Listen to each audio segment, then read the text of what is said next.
Muy buenos días, hermanos. Abran sus Biblias, por favor, en Proverbios 21:17. En esta mañana vamos a desarrollar otro principio bíblico de mayordomía. Hemos desarrollado principios que posiblemente son como similares o parecidos, pero yo quiero que hagamos una pequeña distinción. Hoy vamos a desarrollar el principio bíblico del ahorro. Ahorro. No es igual al principio de la inversión. Recuerden que hace 15 días desarrollamos el principio de la inversión, que es cómo invertir y hacer rendir o aumentar el capital. ¿Sí? Eso es básicamente el principio de la inversión, que si yo tengo un capital X, lo puedo multiplicar. ¿Cómo? A través de inversiones. El principio que vimos la semana pasada fue el principio de previsión. Es distinto al de inversión, porque el principio de previsión es tener un fondo para emergencia o un ahorro para una emergencia, una enfermedad, una calamidad, una contingencia, una escasez, eventualmente me quedo sin empleo. Entonces, ¿cómo con ese fondo puedo suplir mis necesidades con ese fondo o basado en ese principio de previsión? Y hoy vamos a hablar del principio del ahorro, que es distinto al fondo de previsión. El ahorro es tener dinero en la cuenta o en la casa o en efectivo para poder comprar de contado, básicamente. Básicamente ese es el principio y vamos a desarrollarlo, ¿sí? Recuerden que hemos dicho que para hacer el ahorro o para hacer inversión o para hacer previsión no necesitamos un tope de ingresos, ¿sí? Que cualquier ingreso que tengamos nos sirve para nosotros poner en práctica esos principios y para ponerlos en funcionamiento. Dicen las estadísticas mundiales que según se cree, según esas estadísticas recogidas, solo el 12% de personas en el mundo hacen ahorro. El 12%, es decir, el 78% de la población en el mundo no ahorra. Y muchos posiblemente no es porque no pudieran, sino porque no tienen esa cultura, porque no tienen ese principio, no hacen el deber. Nosotros somos hijos de Dios. Nosotros queremos apegarnos a las escrituras, no solo en las doctrinas relacionadas con la salvación y en las doctrinas relacionadas con la vida eterna, sino también en doctrinas prácticas para el buen vivir.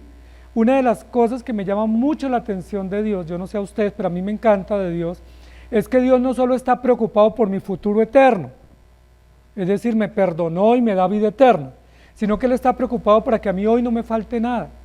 Y eso me encanta de Dios, porque es un Dios detallista, cuidadoso, integral en su provisión para nosotros, de tal manera que Dios tiene provisto y previsto cómo va a suplir para mis necesidades hoy.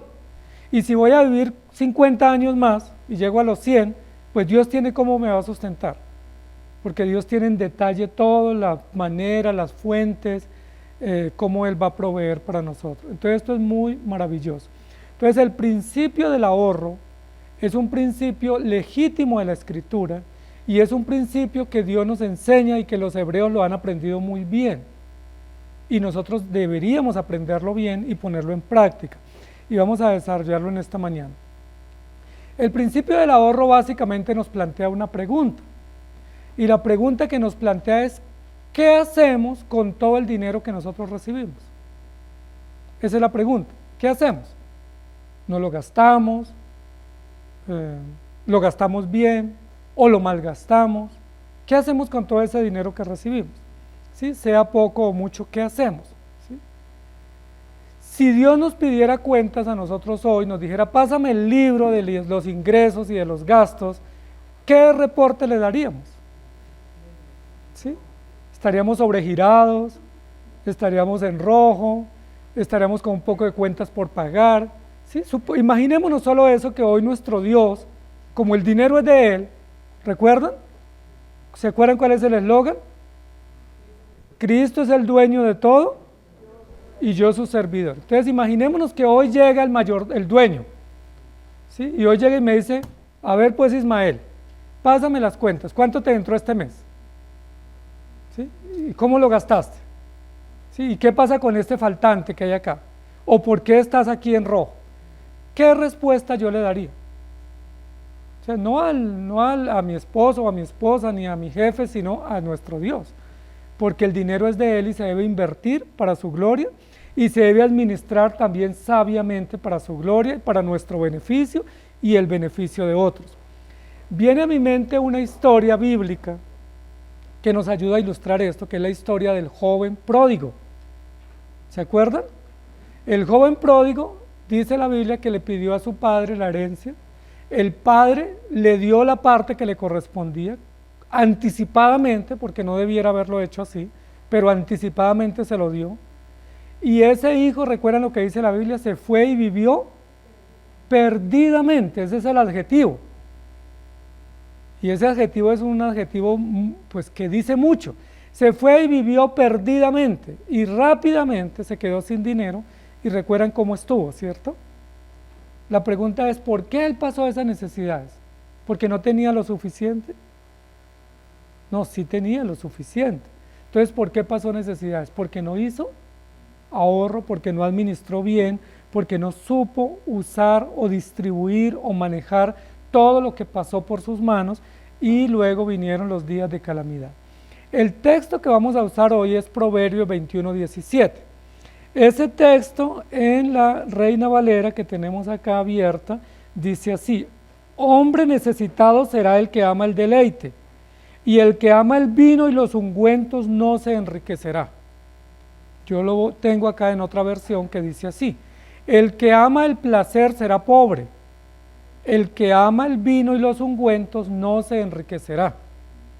Esa versión me pareció un poco más clara para poder desarrollar nuestro estudio en esta mañana. Vamos a tomar dos textos adicionales en Deuteronomios 8:18 que dice: acuérdate de Jehová tu Dios, porque Él te da el poder para hacer las riquezas, a fin de confirmar su pacto que juró a tus padres como en este día. Ese texto dice que Dios nos da el poder para tener el dinero o el sustento, a través de una profesión, a través de un negocio, a través de unos talentos, a través de muchas maneras que Él nos da. Dice que ese poder o esa capacidad o ese don viene de Dios. Pero también dice que ese don de tener dinero, de tener el sustento provisto, es una manera como Dios confirma su pacto. Miren lo interesante, relaciona finanzas con pacto, relaciona dinero o ingresos con una evidencia pública del pacto.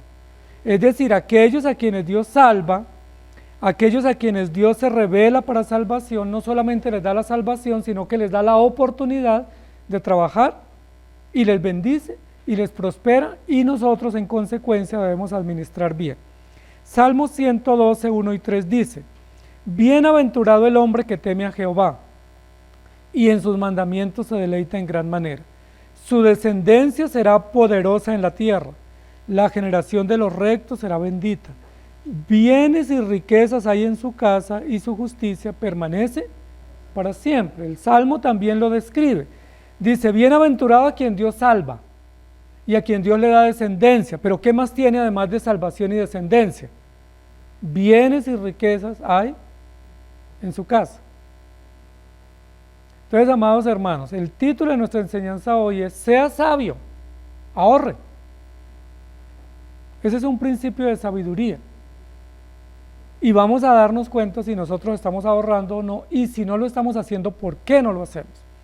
Entonces, lo primero que yo quiero que revisemos en esta mañana, amados hermanos, del por qué nosotros no ahorramos. Vamos a ver 2 o 3 razones por las cuales no ahorramos, ¿sí? Y por la cual estamos incumpliendo ese mandamiento y por lo cual también estamos pasando probablemente necesidades serias en casa o nuestra economía está muy frágil. Entonces, la primera razón o el primer impedimento por el cual nosotros no ahorramos es porque asumimos deudas. Ese es el primer paso, el primer aspecto. Las deudas esclavizan. No sé si ustedes se dan cuenta, pero siempre en los medios de comunicación, en la televisión, en las redes o cuando uno va a los centros comerciales, hay avisos por todos lados diciendo: compre ahora y pague en un año, ¿cierto? O llévelo sin cuota, ¿sí? O llévelo y pague después. ¿Qué es lo que nos incentiva a nosotros la publicidad comercial? El endeudamiento. La publicidad nunca nos dice, y ustedes nunca lo verán, que en un centro comercial o en las redes o en la televisión nos digan, si no tiene, no compre. O si no tiene, no compre, evite endeudarse, compre de contado. Eso sería una buena estrategia pedagógica a nivel comercial. Sería fabuloso. Si compra de contado, le damos el 10% de descuento. ¿Sí? Si compra de contado, le damos puntos y lo premiamos.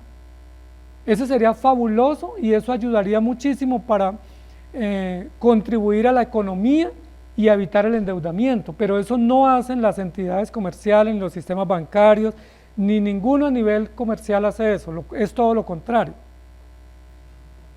Endeudes, y si no tiene dinero no importa, llévelo, y si no tiene plata, llévelo. Y ese incentivo público a través del endeudamiento, lo que genera es una gran esclavitud, lo dice Proverbios, el que debe es esclavo de su acreedor. La pregunta es, ¿cuántos de nosotros estamos esclavos? ¿Si hay esclavos aquí? Dicen que la esclavitud ya se abolió, ¿no? Pero vivimos esclavos de deudas. Y las deudas no nos dejan progresar. No sé si les ha pasado que a veces dice uno, ay, yo voy a salir más tarde porque es que el vecino todavía no ha pasado y yo le debo. O yo no voy hoy a la iglesia porque es que le saqué plata prestada a un hermano y no le pagué.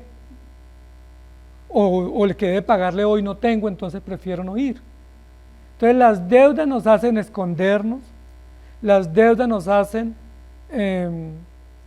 quitar el sueño, las deudas nos estresan porque las fechas se van cumpliendo, ¿sí? Una forma como hoy en día nos estamos endeudando mucho es a través de las tarjetas de crédito. Y yo no estoy diciendo que no tengamos tarjetas de crédito, si se administran bien se pueden tener. Sí, el problema es que nosotros usemos las tarjetas de crédito para endeudarnos. Una tarjeta de crédito no es un dinero disponible, es una deuda. Uno pasa la tarjeta y uno se llevó el producto, pero uno ya quedó con una deuda y con altos intereses y cuotas de manejo. Entonces las deudas son un esclavizante. Y lo que debemos hacer para poder ahorrar en primer lugar es liberarnos de las deudas. ¿Quieren ustedes ahorrar? Quítense todas las deudas que tienen. Ahora vamos a ver cómo nos podemos quitar las deudas, porque es probable que le debamos a cada uno un poco. Entonces hay varias maneras como nos podemos quitar de las deudas. Primero, oremos a Dios, que nos ayude y nos dé sabiduría para salir de las deudas, especialmente las deudas que no tienen que ver con capitalización, como el caso de la compra de un apartamento, que realmente es una forma de invertir. Entonces una manera de liberarnos de las deudas es orar. Otra manera es de aquí en adelante decir no voy a caer en una deuda más. ¿Sí?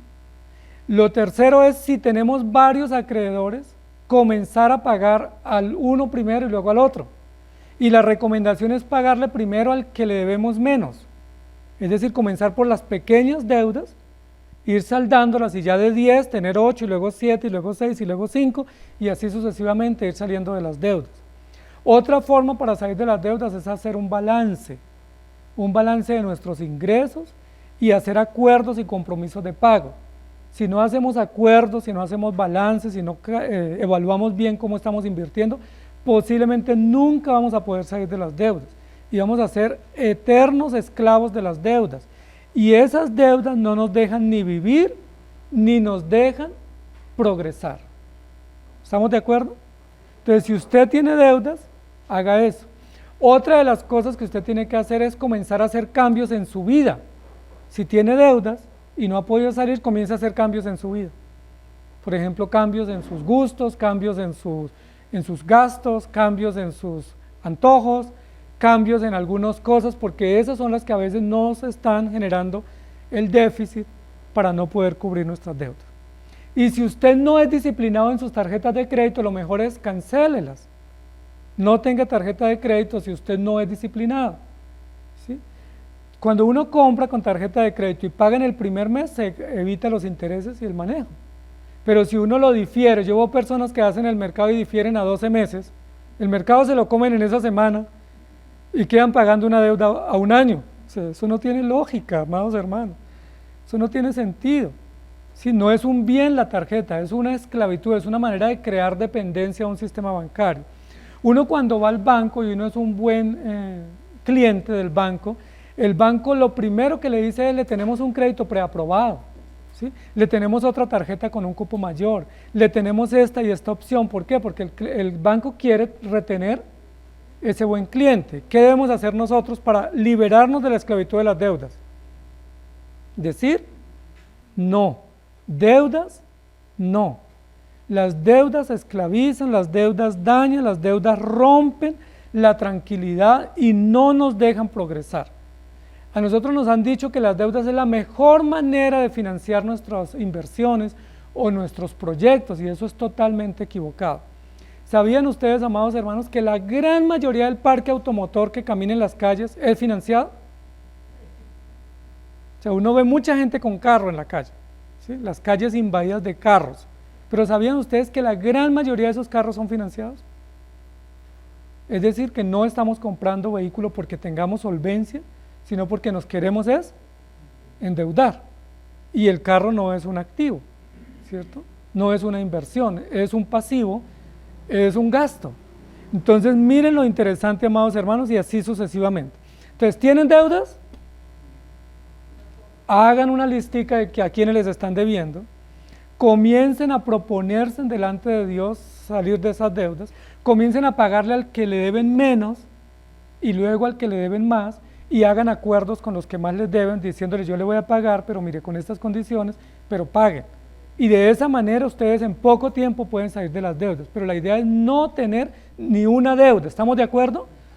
Porque si seguimos teniendo deudas, primero deshonramos a Dios y segundo no podemos ahorrar.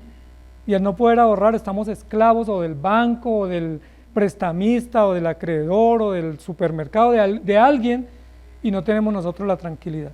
Ahora recuerden, amados hermanos, que cuando tenemos deudas y no tenemos efectivo, nosotros no podemos comprar de contado, y eso es gravísimo, porque cuando uno compra de contado, primero tiene libertad para comprar lo que uno quiera, y cuando uno tiene efectivo o tiene dinero, uno puede aprovechar oportunidades.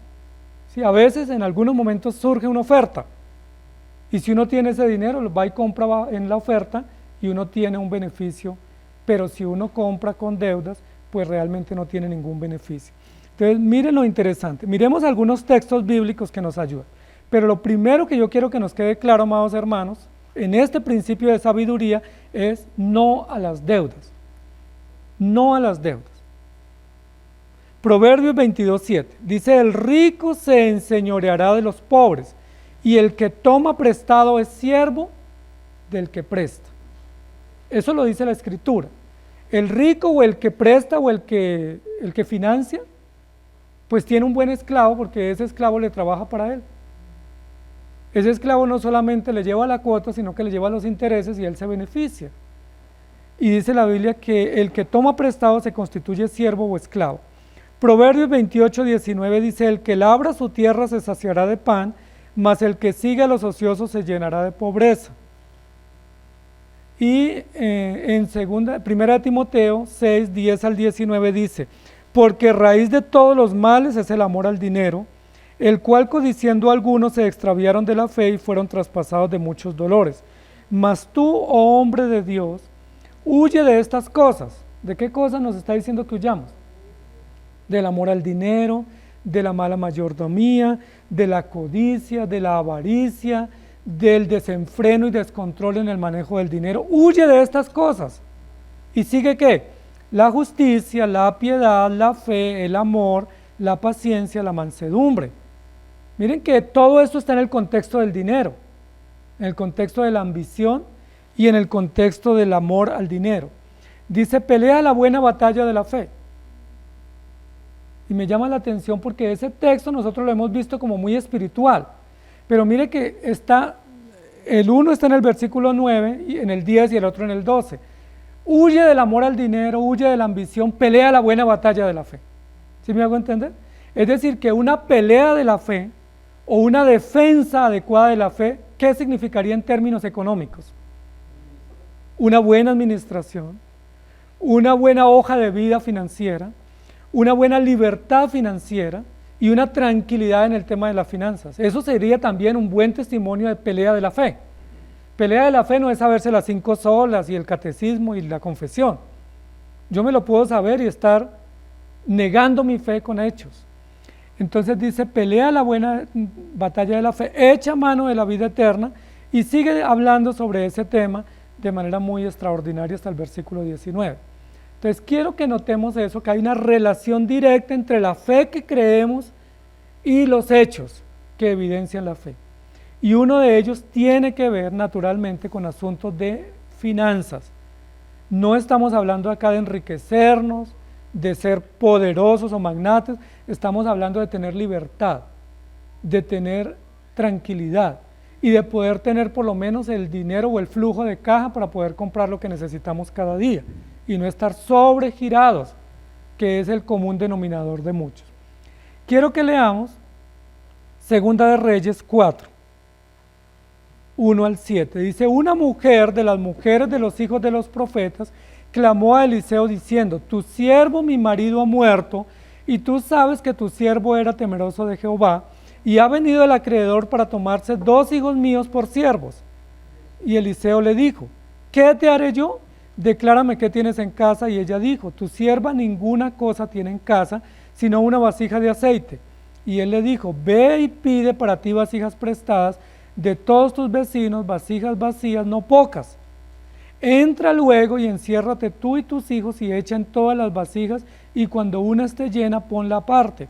Y se fue la mujer y cerró la puerta, encerrándose ella y sus hijos, y ellos le traían las vasijas y ella echaba del aceite.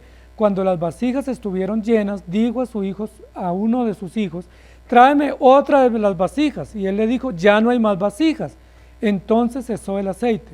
Vino ella luego y le contó al varón de Dios, el cual le dijo, ve y vende el aceite y paga a tus acreedores, y tus hijos y tú vivid de lo que quede. Es una historia muy bonita, una historia de cómo salir de una deuda. Esta viuda perdió a su esposo y el esposo la dejó con deuda. Y ella no sabe qué hacer porque dice, van a llegar a tomar sus 2 hijos para que vayan prácticamente como esclavos o como secuestrados para que paguen la deuda del esposo. Y el Señor está en una gran angustia, ¿quién no? Y el profeta, ¿qué le dice? Vaya y saque un crédito al banco. ¿Qué le dijo el profeta? Ahí al frente hay unos prestamistas, vaya y saque préstamo allá y lo va pagando cada día. ¿Sí? ¿Qué le dijo? Porque así hubiera podido actuar alguno de nosotros. No, usted está sin dinero, miren, el banco están prestando a bajo interés, yo sé de alguien que le puede prestar con un interés favorable, y lo que nosotros le decimos es endeúdese. Pero lo que el profeta le dice es todo lo contrario, consiga vasijas y enciérrese en el cuarto. Yo le pregunto, ¿qué haría esa señora encerrada con sus hijos después de esa orden del profeta? ¿Era un acto de confianza? Posiblemente de oración, quizás de poner todas sus cargas delante del Señor y decir, Señor, estíranos o multiplícanos esta poca porción que tenemos, pero bajo ninguna circunstancia nos vamos a endeudar. Este es un milagro que Dios hizo. Y este milagro, unido a toda la fe y la obediencia de esta mujer, le trajo una gran bendición. Dice la Biblia que se llenaron todas las vasijas con el poco aceite que había. Ella pudo pagarle a todos los acreedores y le quedó para vivir el resto de su vida del sobrante. ¿Cómo les parece? Ahorro, administración, sabiduría y prudencia en el manejo de las inversiones o en el tema de las deudas. Entonces, amados hermanos, que les quede claro, que nos quede claro a todos, no deudas. Las deudas no son una bendición. Al menos que sea una deuda, por ejemplo, para una propiedad raíz, que ese sí es una forma de capitalizar o de invertir. Muy difícilmente uno tiene 100 o 200 o 500 millones de contado para comprarse un apartamento, pero si uno puede hacer un crédito y lo puede respaldar con su trabajo, con sus ingresos, esa deuda bancaria, hipotecaria, es una inversión, y esa estaría permitida porque se está amortizando con el pago mensual que uno estaría haciendo, quitándose la rienda. Entonces las deudas nos esclavizan, liberémonos de las deudas, paguemos todo lo que hemos sacado, a todos, ¿sí? Si le hemos sacado prestado a un hermano, paguemos eso, al vecino paguemos y salgamos de deuda, porque de esa manera estamos siendo sabios. El segundo principio o la segunda manera para nosotros poder ser eficientes y poder ahorrar es el siguiente: libérese de los caprichos o de los deseos. Hay dos maneras para ir a comprar. Una manera es comprar por necesidad y otra manera es comprar por deseo. Si yo compro por necesidad, pues compro lo que necesito, ¿cierto? Lo que me hace falta. Pero si compro por deseo, ¿qué voy a comprar? Lo que no necesito, los antojos, los caprichos, el lujo que está ahí en la vitrina, pero que yo no lo necesito, o lo que veo que todo el mundo compra, pero para mí no es útil o no es benéfico.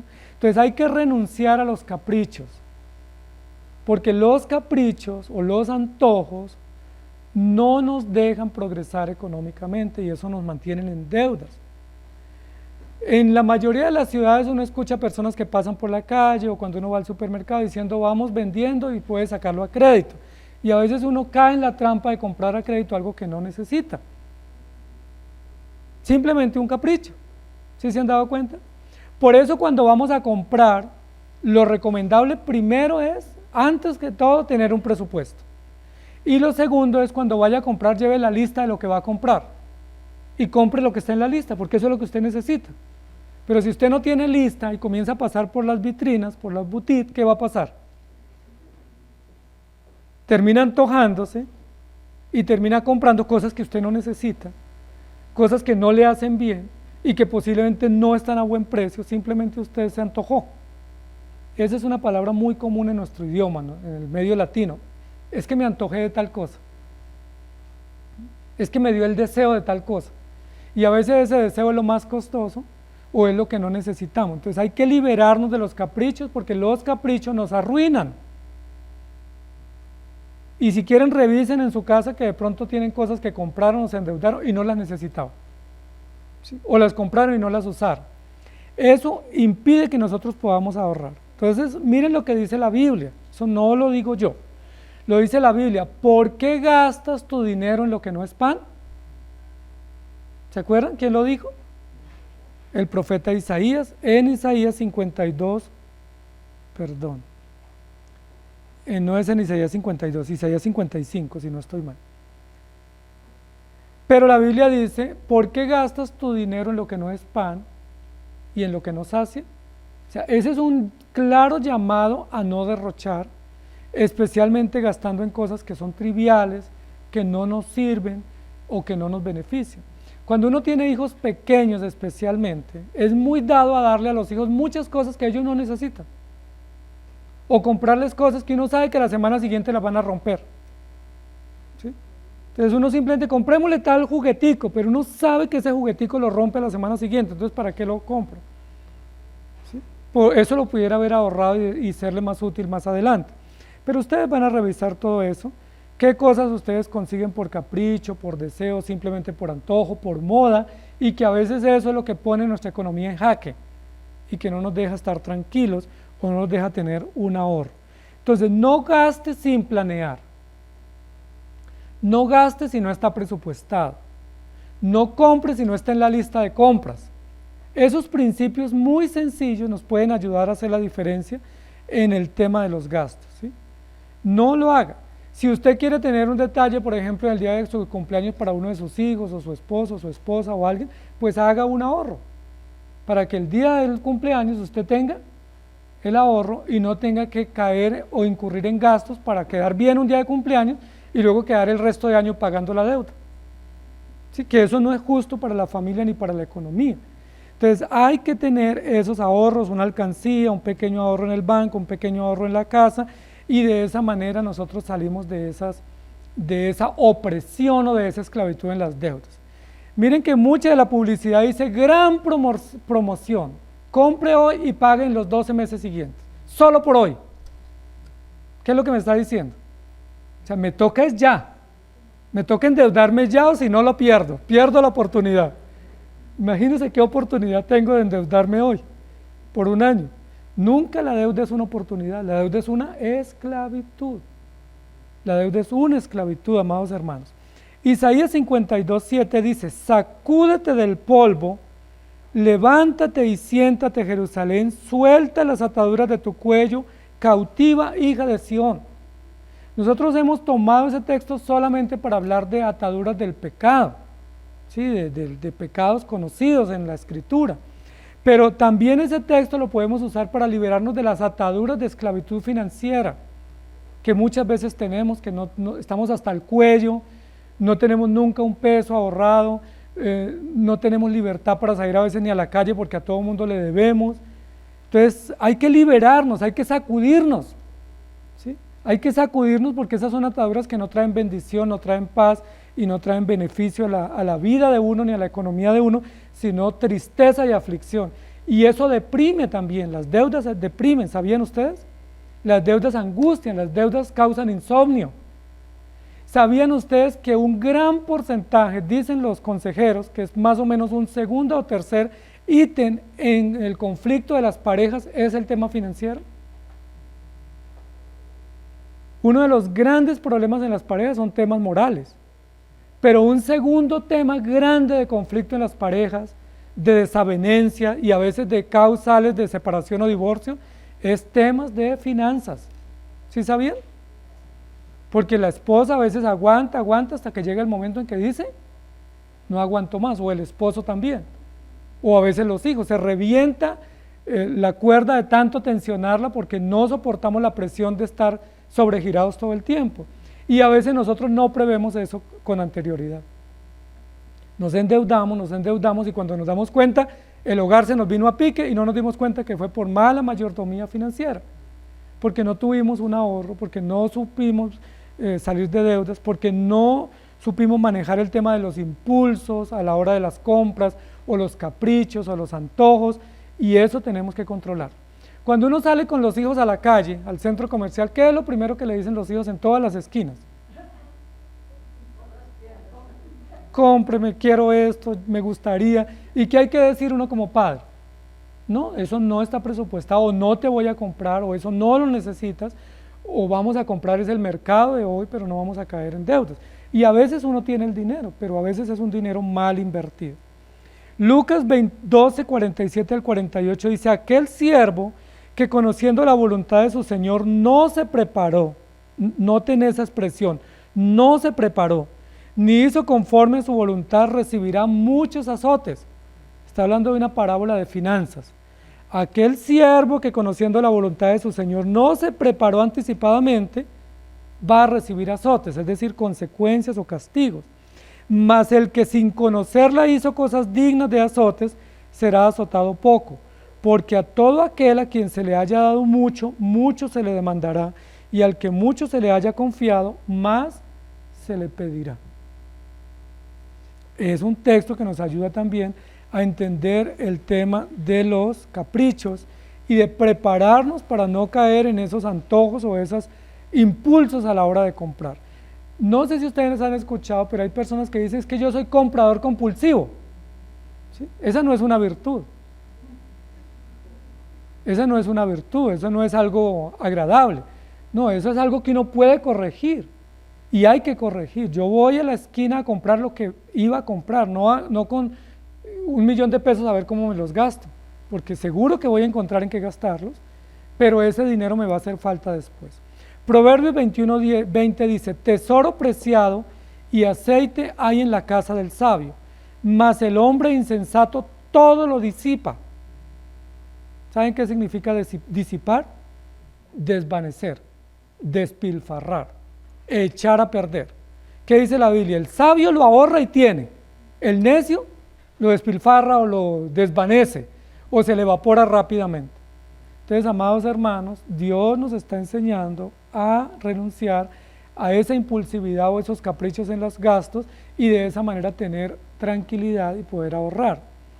Lo que dice el texto que nosotros estamos mirando en esta mañana es lo siguiente, ¿recuerdan? Lo mencionamos por aquí hace un momento, que es Proverbios 21:17. El que ama el placer será pobre. Es decir, el que quiere estar solamente disfrutando, comprando cosas que le agradan, el que quiere estar dándose gusto en todo, dice la Biblia, él será pobre, porque ama el placer, es decir, ama el deleite.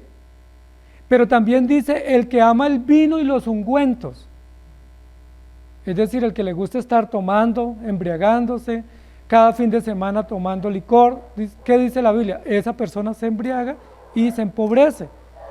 A mí me llama mucho la atención que a veces cuando uno hace la fila en el supermercado, está viendo la gente que va con sus carritos y uno de los productos que no falta en la canastica del mercado es una canasta de cerveza o 2 canastas de cerveza. Pacas, esas son las que usted compra. Uno dice, si están con gran dificultad económica, si es una familia con necesidad económica, comprando en un supermercado de bajo costo, ¿por qué hacen comprando licor, o comprando cigarrillos, o comprando vinos? Entonces uno dice, a eso es lo que la Biblia dice acá, el que ama el vino se empobrece, el que ama el placer se empobrece, pero también aquí habla el que ama los ungüentos. ¿Cuáles serían los ungüentos? Los perfumes, los maquillajes, costosos, no estamos diciendo que no se pueda usar, ¿cierto? Se puede usar con sabiduría, con buena mayordomía, pero acá dice el que es amante, exagerado, desmedido, de esos ungüentos, ¿cierto? Maquillaje o perfumes o fragancias costosas, dice la Biblia, tampoco enriquece, porque él está malgastando gran parte de su dinero en caprichos o en antojos que realmente no son esenciales para la economía ni para el bien de la familia. Mateo 6:24 dice, ninguno puede servir a 2 señores. ¿Y se acuerdan de qué está hablando el contexto? Del dinero. No podéis servir a Dios y a las riquezas. No podéis servir porque o aborrecerá al uno y amará al otro, o estimará al uno y menospreciará al otro. No podéis servir a Dios y a las riquezas. Tenemos que entender eso, amados hermanos. O amo al Señor con todo mi corazón y administro bien lo que es de Él, o termino amando el dinero y rindiéndome como esclavo ante Él. Entonces, sea sabio, ahorre. Primer paso para poder ahorrar. ¿Están conmigo? Libérese de las deudas. Ese es el primer paso para poder comenzar una vida de ahorro, los que no están en el 12, dentro del 12% de ahorradores. Segundo paso, ¿quieren ahorrar? Renuncia a caprichos, tanto en comida, como en lujos, como en viajes, vacaciones, festivos, todas esas cosas renuncie, ¿sí? Renuncie. En lugar de ir al restaurante, compro y hago en mi casa. En lugar de pedir el domicilio, yo mismo voy y lo compro. Esas cositas pequeñas a veces comienzan a hacer una gran diferencia en la economía de la familia, porque el domicilio me lo cobran, pero si yo camino 5 cuadras, me hace bien y me ahorro el domicilio. ¿Me hago entender? En el restaurante me atienden muy bien, pero si yo ese dinero del restaurante más bien compro algo y preparo en casa, tengo para el almuerzo y la comida, y me quedan algunos insumos, y me ocupo, y hay mayor gratitud en la familia cuando se preparan los alimentos en casa. Y el tercer paso es ahorre. Si ya no tengo deudas, si ya no estoy en caprichos y comencé a liberar un margen de dinero, entonces ese dinero lo comienzo a ahorrar. Esa es una decisión. El ahorro no es una facilidad, es una decisión. Ahora, ¿para qué es este ahorro? Este ahorro es para comprar de contado. Este ahorro no es para comprar nada más, sino para comprar las cosas de contado. ¿Sí? Por ejemplo, los que tenemos una casa, se nos llegó el impuesto predial. ¿Cuál es la tentación más fácil con el predial? Pues pagarlo diferido o con una tarjeta de crédito. Yo les pregunto, ¿tiene sentido pagar el impuesto predial con una tarjeta de crédito a 12 meses? No, porque me estoy ganando un interés adicional. Entonces, lo que debiera haber hecho, sabiendo que todos los años me llega el predial por esta fecha, ¿qué debo comenzar a hacer desde hoy? El ahorro. Sabiendo que en enero vienen las matrículas de mis hijos, ¿qué debo comenzar a hacer? El ahorro. Sabiendo que hay revisión de los electrodomésticos o desgaste de los electrodomésticos cada 5 años, ¿qué debo comenzar a hacer anticipadamente? El ahorro, para que cuando ese electrodoméstico saque la mano yo pueda ir y comprar de contado, y si compro de contado tengo un beneficio con ese ahorro. Entonces, algunos dicen que ahorrar es falta de fe. La Biblia no dice que ahorrar sea falta de fe. La Biblia dice que ahorrar es sabiduría y que es mayordomía. La Biblia nos enseña a ahorrar. Si ahorramos, dicen algunos, impedimos que Dios nos dé la bendición. Es decir, le amarramos los brazos a Dios para que no nos bendiga, porque tenemos ahorro. No, la Biblia lo que dice es que el sabio, el inteligente, ahorra. El necio despilfarra y luego mendiga o pasa grandes necesidades. Entonces el Señor quiere que nosotros usemos bien los recursos que nos ha dado. No solamente que los cuidemos, no solamente que compremos lo necesario, sino que los distribuyamos bien y que podamos ahorrarlos adecuadamente. Hay un ejemplo muy interesante de un hombre que está en Génesis capítulo 26. Génesis capítulo 26. Y ese es el ejemplo de Isaac. Isaac, dice la Biblia, que tuvo la oportunidad de emigrar porque había necesidad en la tierra. Y cuando uno pasa necesidades, siempre resultan ofertas, ¿no? Que cambie de país, que cambie de ciudad, que váyase para el campo, que allí le va mejor. Y a veces uno cae en esas tentaciones de pensar que en otra ciudad le va a ir mejor. Pero si uno no administra bien, se va para esa ciudad y ¿cómo le va a seguir yendo? Igual, porque el problema es mío. El problema es de mi mala mayordomía, de que estoy endeudado, o que no soy diligente. Entonces yo puedo ir al mejor país y tener las mismas necesidades que tengo acá. Dice la Biblia que Isaac, leamos en Génesis 26, 1 al 3, después hubo hambre en la tierra, además de la primera hambre que hubo en los días de Abraham. Y se fue Isaac a Abimelech, rey de los filisteos en Gerar, y se le apareció Jehová y le dijo, no desciendas a Egipto. ¿Él para dónde iba? Para Egipto. Recuerden que Abraham cuando pasó hambre fue a Egipto. Ahora Isaac tiene hambre en la tierra y se va a ir para Egipto. Pero Dios le dice, no se vaya para Egipto. Y mira lo que le dice, escucha lo que yo te diré. Habita como forastero en esta tierra y estaré contigo y te bendeciré.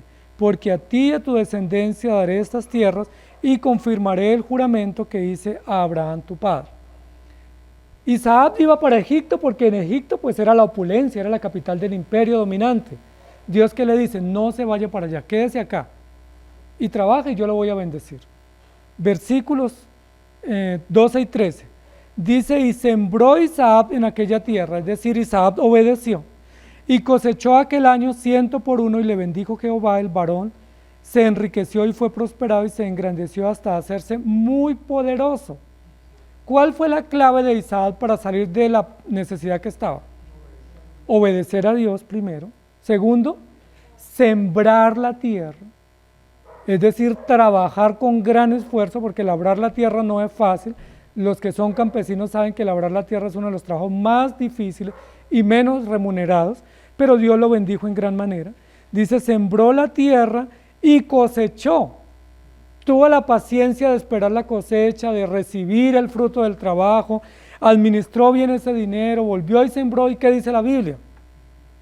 Dios lo bendijo en gran manera. Si pudiéramos estipular aquí un procedimiento, diríamos obediencia, confianza, trabajo, administración, diligencia, y Dios lo prosperó. No es muy complejo, es simplemente poner en práctica lo que Dios nos está diciendo. Entonces, amados hermanos, este es un gran ejemplo de un hombre trabajador y ahorrador que Dios lo prosperó, Isaac. ¿Saben cuál es otro gran ejemplo en la Biblia, en Génesis? José.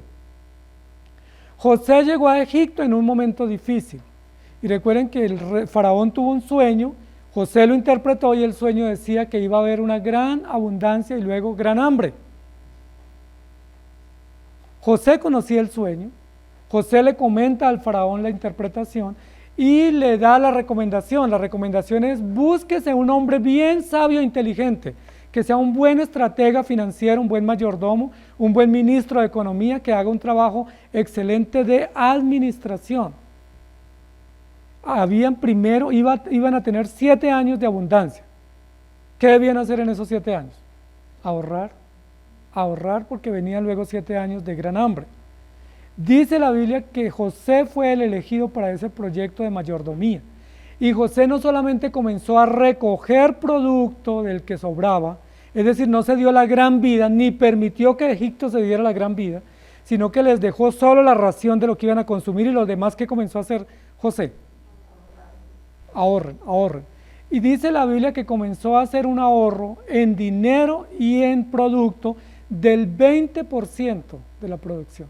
Una quinta parte, eso es el 20%. Eso es un ahorro grandísimo. 20%. Esto es lo que necesitamos, esto es lo que reunimos, perdón, vamos a usar esto y el 20% lo ahorramos. Y era obligatorio. Con ese 20% sobrevivió Egipto y sobrevivió todos los pueblos vecinos durante 7 años de gran hambre. 20% de ahorro.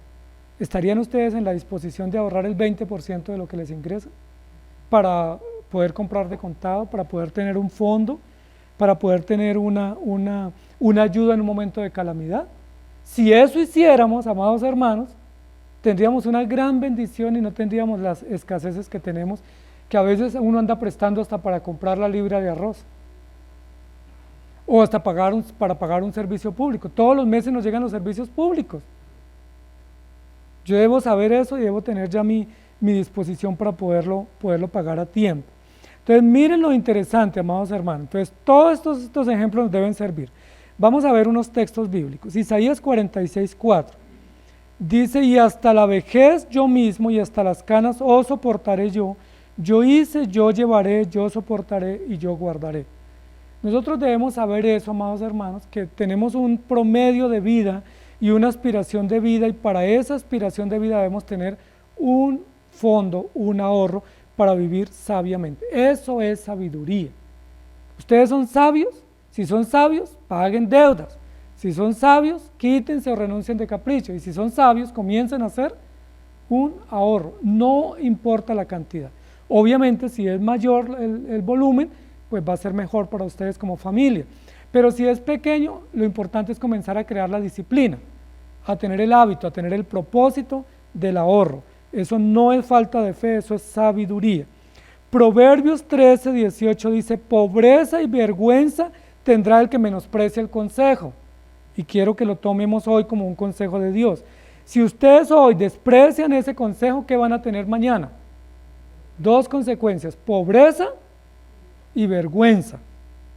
Si hoy yo digo, no, yo no voy a hacer eso, allá dijeron esto, pero eso para mí no aplica.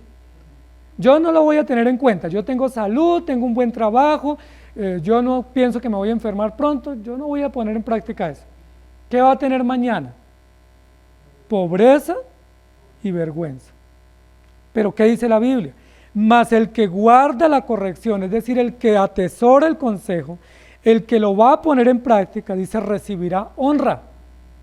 Y hace 8 días hablábamos de las vírgenes prudentes, que en el momento de la necesidad de las otras, ellas tenían su provisión suficiente. Lucas 12:21 dice: así es el que hace para sí tesoro y no es rico para con Dios. Y en Mateo 6:19 al 21 dice: no hagáis tesoro en la tierra, donde la polilla y el orín corrompen, y donde ladrones minan y hurtan, sino haceos tesoros en el cielo, donde ni la polilla ni el orín corrompen, y donde ladrones no minan ni hurtan, porque donde esté vuestro tesoro, allí estará también vuestro corazón. Entonces, amados hermanos, no estamos diciendo que estamos tan confiados en las riquezas que ahora vamos a poner a atesorarlas. No estamos hablando de eso. Confiamos en Dios, Él es nuestro proveedor. Pero como eso que Él nos provee es de Él, y debemos administrarlo de acuerdo a sus principios, un principio es ahorro. Porque si Él nos pide cuenta, mañana podemos decir: sí, Señor, aquí está este ahorro como yo administré mi dinero. Si mañana viene una calamidad que no esperábamos, o vienen 7 años de hambre, nosotros tenemos un respaldo para ese momento difícil. Entonces, amados hermanos, tengamos en cuenta eso. Hagan un plan, por favor. Hagan un presupuesto, hagan un cuadro, en un cuaderno o en una computadora, un cuadro de gastos, de ingresos, de gastos necesarios, y eliminen, por favor, todo lo innecesario. ¿Sí? Todo lo que sea innecesario, elimínenlo, porque no tiene sentido gastos innecesarios, ¿sí? Que uno pudiera pasar sin esos, al menos que sea algo necesario, al menos que sea algo importante, ¿sí? Hay otro principio de economía, que es el principio de lo urgente y lo importante, que ese es un principio. No deje para comprar algo cuando sea urgente, cómprelo antes. ¿Sí? No deje que se le descomponga el equipo y ya no tenga solución. Llévelo a reparar antes de que le saque la mano, porque ya cuando es urgente, y eso aplica para la salud. Debo ir al médico a tiempo y no esperar que sea urgente ya los gastos o no haya reversa en la solución. Santiago 1, 16 y 17 dice, amados hermanos míos, no erréis. Toda buena dádiva y todo don perfecto desciende de lo alto, del Padre de las luces, en el cual no hay mudanza ni sombra de variación. Toda buena dádiva desciende de lo alto.